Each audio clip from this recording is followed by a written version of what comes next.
Congratulations. This is a absolute huge step, especially if you have anxiety, depression, suicidal ideation, and a few other things. This doesn't affect everybody, but it affects 25% of the people out there that have these items. Anxiety, suicidal ideation, depression, and things that they don't understand why they have them.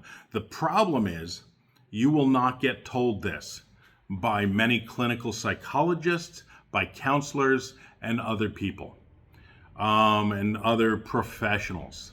And the reason being is they are kept from the truth.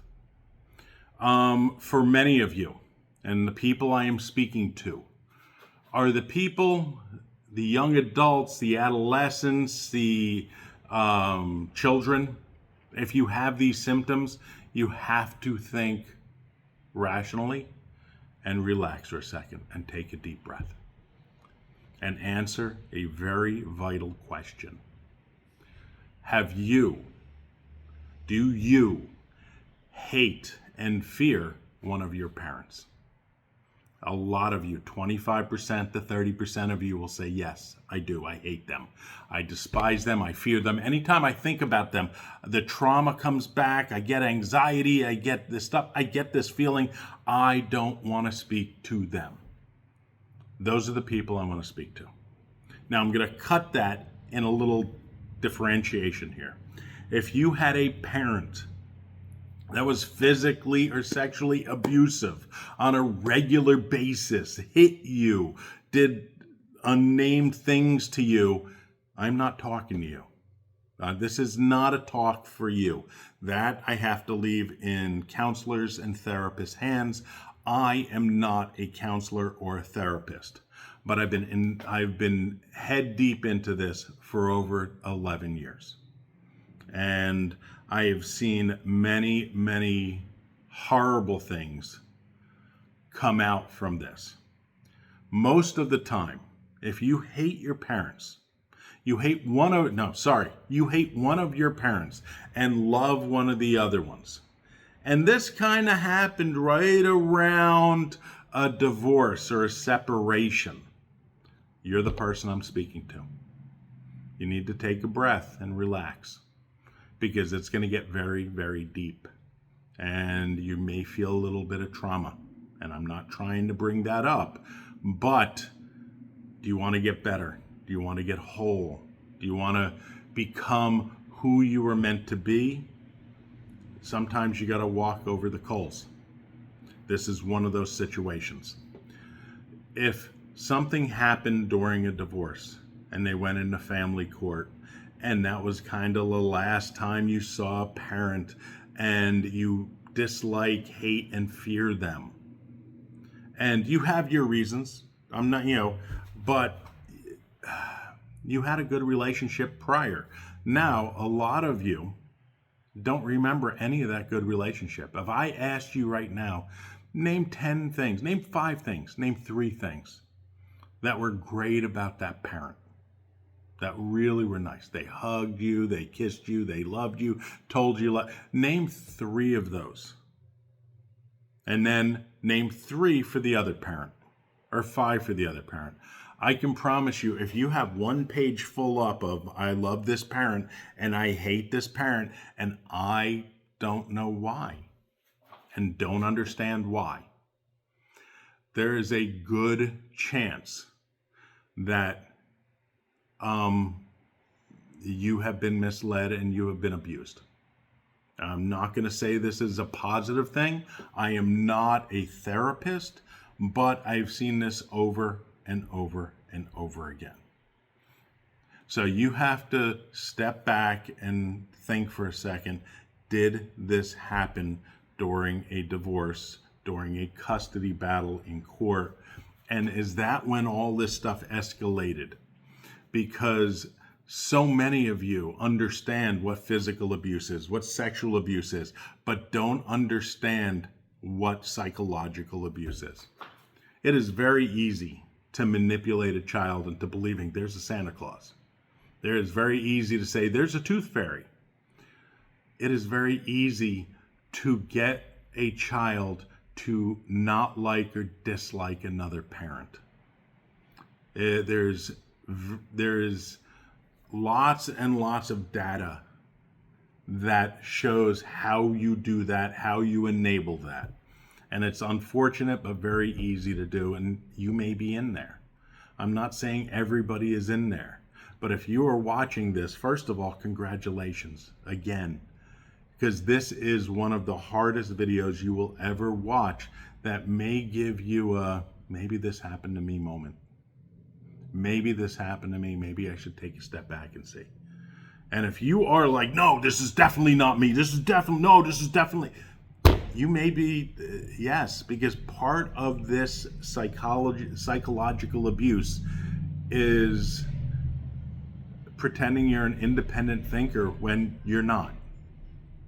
Now, you may have realistically a horrible parent, doesn't know how to parent, doesn't understand anything, doesn't whatever. I understand, I get that. This is not those children, those adolescents, those young adults. I'm talking to those people who can't really list 5 or 10 things that one parent did that was so bad where you totally emotionally cut them off. I'm talking no texts, no calls, no talking, no nothing. Matter of fact, when you see a text, it brings up trauma. When you see a call, it brings up hate or brings up an uneasy feeling. That's what I'm talking about. Guys, there is a child abuse that is out there that you may have fallen into. And it's sad. And it happens all the time.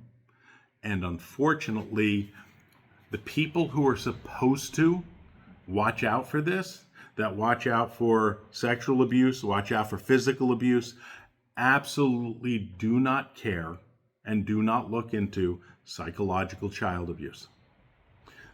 Matter of fact, they encourage it.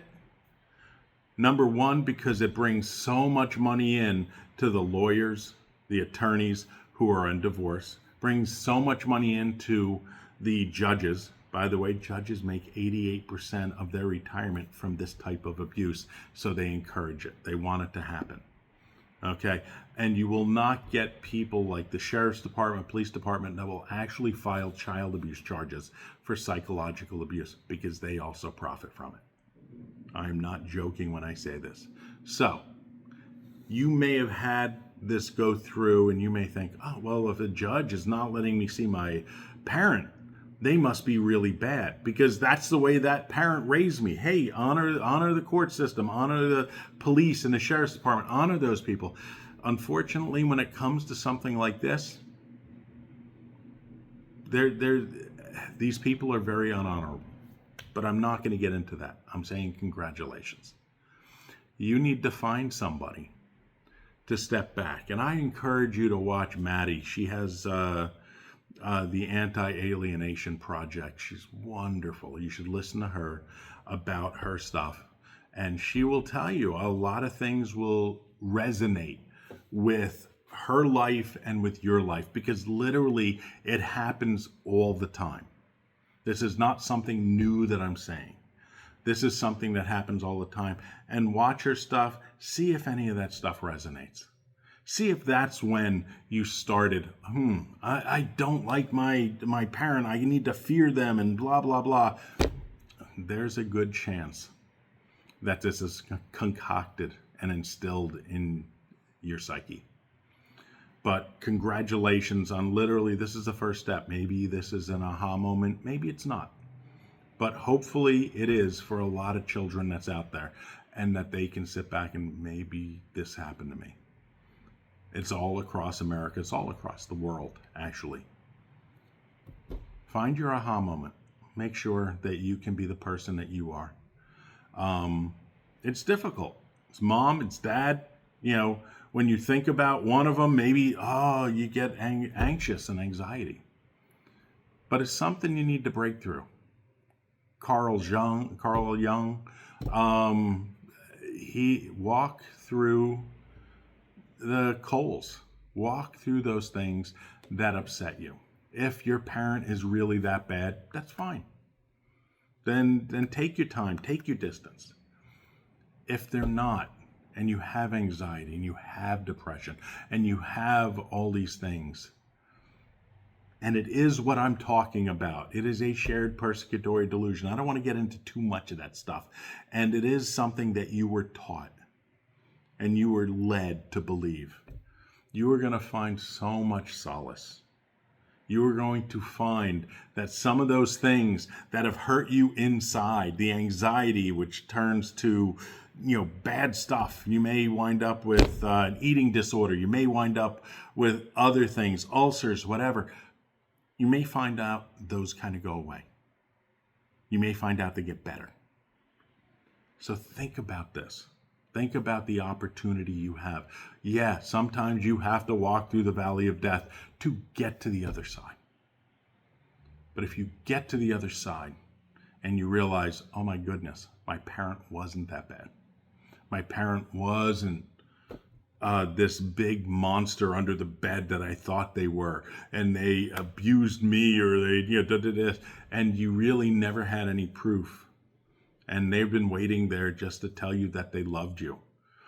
And there are some parents that aren't going to be there.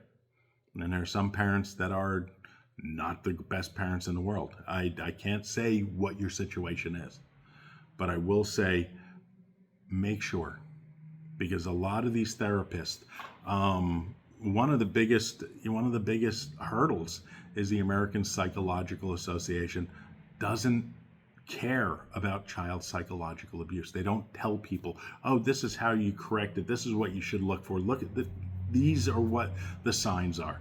No, the American Psychological Association encourages psychological abuse. They encourage the abuse of kids because they make so much money from it. If you have a chronic anxiety or chronic depression, that's money for the rest of your life, not knowing where that comes from. There's a good chance if you loved one of your parents and did a lot of stuff, but yet you don't remember any of the good stuff, you only remember bad stuff about a parent, and you weren't abused in those other two ways, there's a good chance that you should really look into this. Maybe you should speak to somebody that understands this a little bit better. This is Ken Gottfried. I've written books about this. I've written very stern books about this because the people who are in power don't acknowledge this type of child abuse. They don't acknowledge psychological child abuse. And it's so devastating to both the parents and to the children that the longer it goes on, the harder it is to come back from. And I know you may have hated a parent, not spoke to a parent, not answered a parent in a decade or 2 decades or a year or 6 months. You have made the first step to come out and say, maybe I should think about this. Anyhow, I'm Ken Gottfried. I wish you nothing but the best, all the love I have for you, and a great new year. Have a wonderful day. Bye.